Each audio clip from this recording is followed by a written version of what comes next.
We ask the questions. What is needed in the world?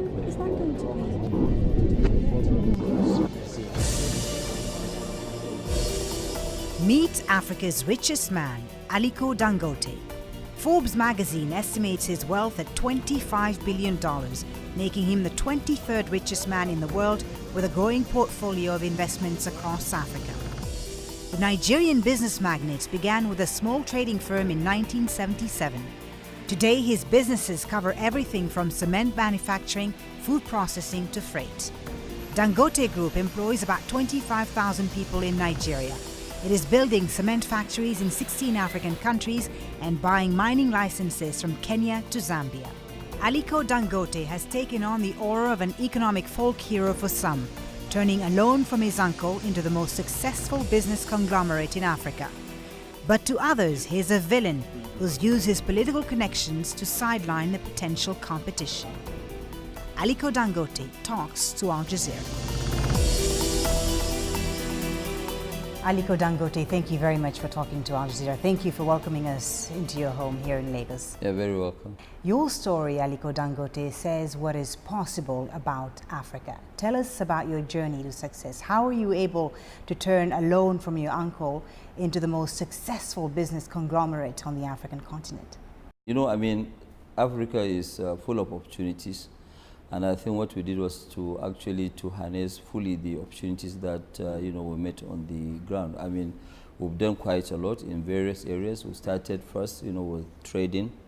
After succeeding with trading, now what we did was to go into manufacturing, which is normally a very difficult area, especially from this part of the world because of lack of power. Right.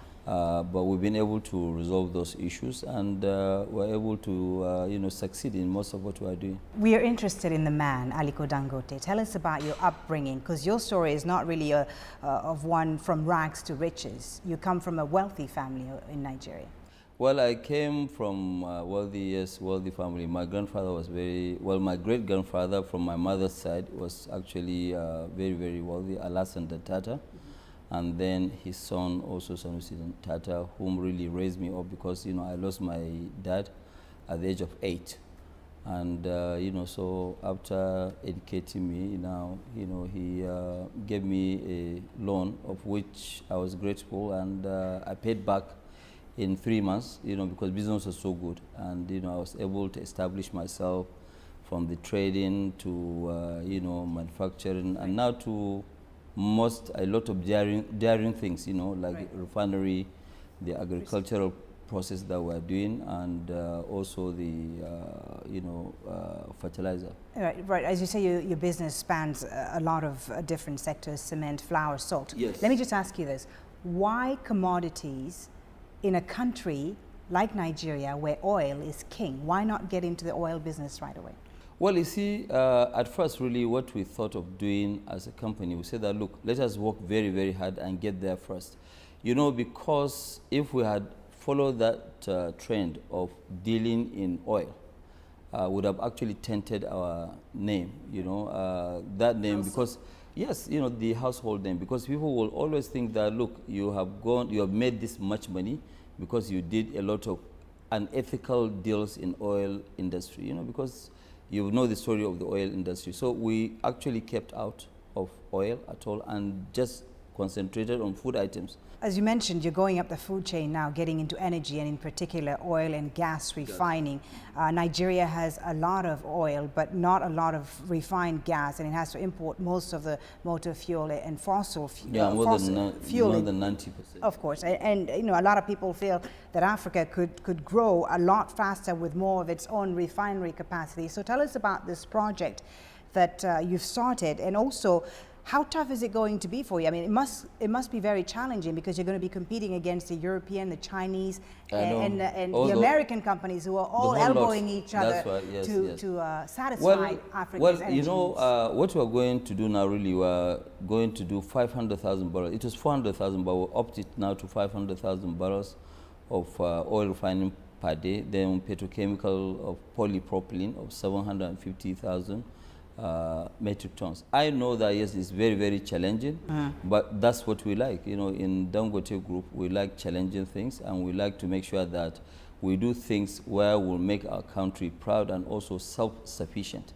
So once we do this, Nigeria will never ever import any oil at all, no petroleum products, zero. We'll meet up the full capacity, and we've taken up a land that will allow us to grow 3 times.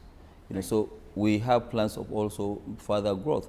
But the challenges, I think, will be able to surmount most of them because, number one, we're a local domesticated refinery. So most of the logistics cost will not be there. And then we don't have to pile up a lot of petroleum products, in stock because the refinery is there, it's working. Obviously, yes, maybe we'll have about 15, 20 days of reserves, but that's it.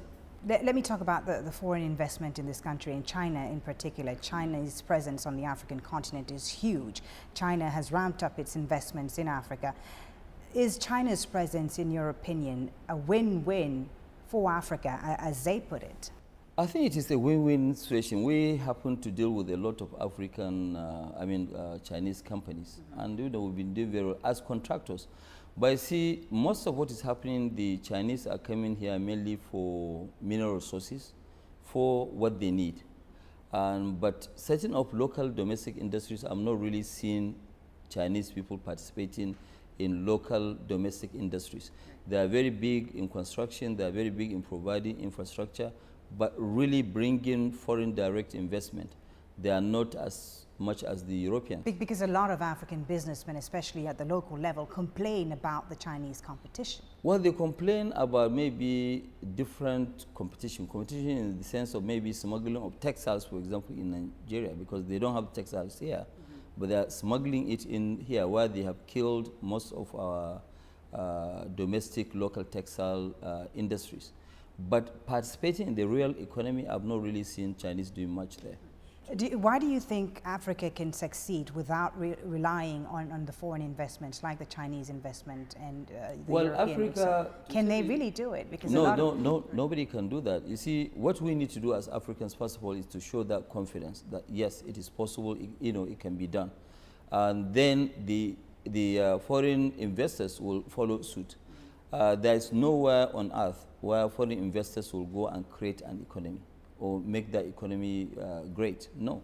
The local people must move first. Right. When they move first, then they will be supported by the foreign investors. The richest man in Africa for the 4th year in a row, Aliko Dangote, 23rd on Forbes' rich list around the world. How does it feel being so in a continent which is, for the most part, still afflicted by poverty? Well, it feels a little bit odd, yes, it's true, but then it gives you a lot of thinking and responsibilities. You say, okay, fine, what do I do to impact humanity? And that's why we do quite a lot in terms of our foundation. We spend average of $100 million in Dangote Foundation, which we set up in 1993. And then again, I've just did additional endowment to the foundation, which was $1.25 billion. With that, yes, we do that on the philanthropic side. But then, in terms of creating of jobs, we now have this farm which we have developed. I mean, we're doing almost about 120,000 hectares of rice land, and then we are doing 260,000 hectares of sugar, which we are targeting to do 1.5 million tons of sugar in the next 5 years. This will create 180,000 jobs. So you feel like you're giving back, you're doing enough? Well, we're giving back because we're creating quite a lot of jobs. We're not doing like other Africans where most of the money is in the bank. Right. We don't keep any money in the bank. Whatever we have, we fully invest, and we keep on investing. And that's what we do. Let me ask you something a bit more personal. How do you stay grounded? I mean, you seem like a very simple and humble man. Usually in Africa, when people are rich, they tend to flaunt it. I speak here from experience. How do you stay grounded? Which experience did you? I wasn't rich, unfortunately. But from the different things that I've seen around the continent, even when it comes to the leaders of the African continent. I can really tell you the truth. My upbringing from my late grandfather really helped me quite a lot. He was a very, very humble person, and sometimes he used to drive himself, and that's what I do now. Even on weekends right now, once I finish this interview with you, I won't go out with the driver. I'm going to go alone, and I'm going to drive myself. I mean, I feel safe, and really I don't have any issues, with that. It's always better to be humble. They say that no condition is permanent. So I want to always run my life, whether I have money or I don't have money, I can run it, and it's true. I'm sure your life is more expensive to run than mine. I don't know about that. Well, I'm sure. Nigeria is Africa's #1 oil exporter, as we've said, but also probably the largest importer of petroleum products. A paradox, because really it's a system that's full of corruption. There's no denying it. So you've said, and I've heard you say this in several interviews, that corruption doesn't stop business. What do you mean by that? Well, corruption doesn't stop business. There's no country without corruption. Even our own in Africa is well pronounced because we have very weak institutions. What you need are very, very big institutions so that when you cross the line, there's somebody that will deal with you squarely. But, be it in America, in Europe, or anywhere, these are countries that also have corruption, not at the same level with what we have because in Africa. But in a country like Nigeria, for instance, sorry to interrupt you, Nigeria is ranked 144 out of 177 on Transparency International list of corrupt countries. Okay, I don't know the number. But it's known to be a notoriously corrupt country. So my question is, your journey to the top in a system that's notoriously corrupt, you must have had to pay some kickbacks and so on. Let me tell you something. We have actually never ever paid anybody any kickback at all. Never. And that never, honestly. But when you look at it also, when people were busy getting what you call waivers to make money here and there, we don't do it. If we really wanted to make money, especially that I've been close to almost every president that has passed through that seat, I would have actually, gone into oil. Yeah, I told you, before that we decided not to go into oil because we don't want to be tainted. So you don't have to pay. It's not everybody. When you say yes, you cannot generalize that, yes, it's a corrupt nation, everybody is corrupt. No, it's not a generalization, but the reality is that. It's true, but there are also a lot of people who are busy fighting the corruption.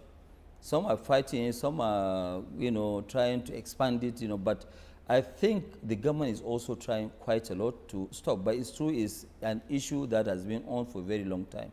Stopping it in one day is not possible. Do you think the government is serious, this current government is serious about tackling corruption? I think yes, they are. They've been, saying it. I'm sure you must have heard them maybe 10, 20 times, but they are very serious about it. There's no nation that will allow corruption to go deep into the society.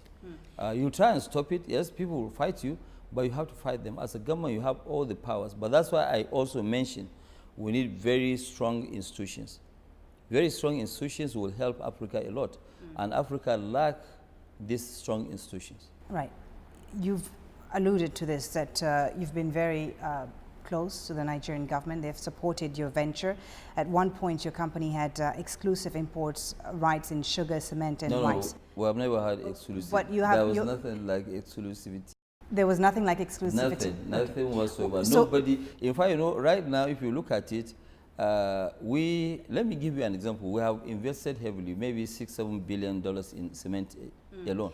But some people are saying, no, we're not happy because they are too big in the, cement business. And this is what my question is. What do you respond to those who criticize you and say that you've benefited greatly of government favoritism, which has allowed you to collapse all competition and small business in Nigeria and establish yourself as a sole importer or manufacturer? What do you respond to those critics? Well, first of all, there was never any time where we were the sole manufacturers or sole importers or whatever of any item. It has never ever happened, only maybe during when we took risk. Let me give you an example. There was nothing like sugar industry in Nigeria. And everything was imported, maybe small, the farming side. We took a risk in 1999 and opened up a refinery which we built with about $250 million then. Okay, so if we are the only ones having that sort of refinery, nobody was stopped. How can you say that somebody has given us a license? We are not giving a license to operate alone. Okay, what normally government will roll out, like right now, let me give you an example. Government has rolled out their agricultural policy on self-sufficiency in sugar. Okay, nobody is investing, maybe two of us. So tomorrow, when we are successful, somebody will rise up and say, ah, no, this is a monopoly. It's not a monopoly because nobody has been stopped. That's number one. Number two, government has always been begging people to come and invest. So if we hit the call of government to go and invest, is that a problem with that? But can you understand that some people may see your close ties with the government, whether it's former President Obasanjo or the current government, as they can see it as a sort of favoritism? Could you understand that? Let me tell you something. You know, during the regime of Obasanjo had never ever given me anything directly. And, you know, I know that, but you yes, helped eventually finance his campaign, according to it. No, well, you know, whether I finance his campaign, but when I finance a campaign for anybody, it has no relationship. There are some African presidential campaigns that, yes, we fund, or we are part of the funding, but we have nothing to do even in the country. What we are looking for is good governance. Okay, so today, for example, you know, during Obasanjo's regime, which favors were we given? The greatest thing that we have actually hooked on was that Obasanjo said that, look, importers of cement, we don't want to see any imported cement. What we want you to do is to make sure that you go and do a backward integration, produce the cement locally. We have everything, and that's what we have been able to prove in 7 years. So does Aliko Dangote then epitomize the free market at work in Nigeria? Oh yeah, we do. Look, you see, today I am also a co-chair of the Nigerian Industrial Revolution. I've served in Foreign Investment Council. So if I serve on that one, my own duty today as a Nigerian, not as Aliko Dangote, is to keep convincing people to come and invest in Nigeria. And I keep telling people that, look, Nigeria is the best kept secret. If I don't want competition, I'll just sit down and keep quiet. But I think the country is much, much larger than my interest. Right. Okay, so the more investors that we have, the better. The unequal distribution of the oil wealth has contributed to a persistent inequality problem between North and South. Yes, I agree. The poverty in the North is in stark contrast to the more developed southern states, and more people are unemployed and, as you know, illiterate in the North than they are in the South, which some people say is really then no surprise that extremist groups like Boko Haram continue to have appeal in some areas of northern Nigeria. So what are you, as Nigeria's richest man, doing to address this inequality? Are you investing in the North? Because it seems that no one seems to be interested in investing in northern Nigeria because of the rising insecurity in the region. What are you doing for your... What we are doing right now, we're investing about $2 billion alone in sugar plantations, you know, to make sure that we make the country self-sufficient. And 100% of this investment is up north. You know, almost about 55% of our cement production is up in the north central part of the country. In the northeastern and northwestern part of the country, that's where we're doing this sugar. In part of the north central, which is Niger State, and also Edo State, the northern part of Edo, we're also growing rice. But in a nutshell, we'll be spending almost maybe up to about $2.5 billion by creating 180,000 jobs. And that's just a start. Right. So you agree then that to address the threat of Boko Haram, you need to... I said it before. To address the fundamental problems of the Yes, I said it during the World Economic Forum that, look, part of the only thing that we can do to stop Boko Haram is to create jobs. Because when you create jobs, they themselves, they will find it very difficult to recruit people to join them. Because, you know, everybody will be busy. But you are right, it is also very dangerous to allow people to just sit down morning, day and night, 24 hours, 7 days a week, while they have nothing doing. Right. Yeah, definitely. I mean, it's a recipe for crisis. Nigeria recently overtook South Africa as the continent's largest economy, but you wonder how much direct investment can this brand new economy truly bring if Nigeria is still defined by insecurity? Well, what do the people, the investors that you deal with, the foreigners that you deal with, what do they tell you about this particular issue? Well, you see, it depends on the appetite of the investor But I can assure you the insecurity and all the challenges that we're facing, it's true, we're facing. It's not good for me to tell you here that we're not, because it's a well-known stuff. But also, it does not stop people who really want to invest. Because the country is very large, they can invest in some. Do you think the government sectors. has handled this security issue well? I think they have tried, their best, but they need to do more. That's the truth. I'd like to talk about religion, a sensitive issue in Nigeria. You were educated at Al-Azhar University, yes, which is the highest institution of Sunni Islam. What role has religion played in your personal life? I'm actually very, it's not always good. Whether you are a Muslim or a Christian, it's not good for you to be too extreme in your own religion.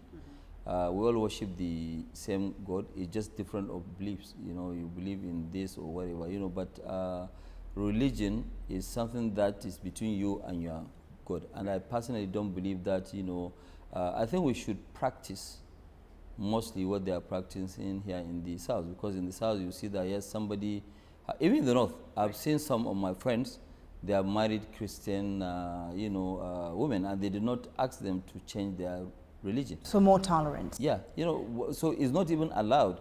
If you want to now go and marry a Christian, if I'm going to marry a Christian lady now, unless she believes in my religion, I'm not going to force her to change. What do you respond to those who blame religion for the social, economic, and political state of Nigeria today, who say that the lack of separation between state and religion is really the main problem in Nigeria today? Do you agree with that? No, I don't really agree with that.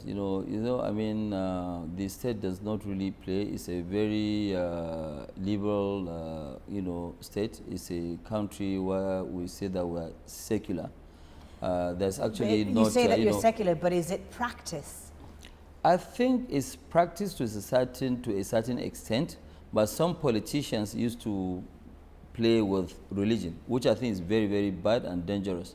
It's not good for anybody to use religion as a game. That is between you and your God. So I think they shouldn't. Really. Some people fear that what Boko Haram is doing right now in northern Nigeria could lead to a breakup of the country along religious and ethnic lines. Do you believe that could happen in the future? Let me also tell you something that maybe which people need to know. Do you know or do you realize that Boko Haram have actually, people that they killed so far, 70% of those people are Muslims. So how do you define, this, so it means that they are not fighting Christians. I think there are just some people who are trying to create issues and problems in Nigeria, hiding under this, Boko Haram issues. It is a pity, but I'm sure now everybody has woken up, and I'm sure everybody will do his best. It's not only government alone that will do it. Almost every single person in the society will have to rise up against this, madness. Everyone has a role and responsibility. Everybody has a role and responsibility. So as you said yourself, you're from the prominent Dantata family of Kano State, who have a great deal of influence in Nigeria's Muslim community. You have a lot of money, Aliko Dangote. You have strong political connections. So have you ever considered running for office? Have you ever considered leaving business and getting into politics? It's just like clapping. There's no way you can clap with one of your hands. You need another hand. Even when you go into politics, if the economy is not doing well, what are you going to rule? You want to rule people in poverty, right? Which is not right. So I think people who are specialists in politics, we will support the good ones. They will go and run the, the political side of this. My own role is to see how can I develop Nigeria? How can I create jobs? What gives me joy is how many people have actually helped through job creation, through doing so many things, and in future I want to make sure that Nigeria is self-sufficient in rail lines, in power, in a lot of things. So I can do my own contribution. I don't have to become president of Nigeria to change lives. So those who say Aliko Dangote for president, you tell them? No, nothing. I've never heard that word. I'm only hearing it for the first time from you. No, I've read it many times. A lot of people think you can make you are telling me, I've never heard it, But no, to be serious, I don't have any intention with that. Aliko Dangote, thank you so very much for talking to us. Thank you for your time. Thank you.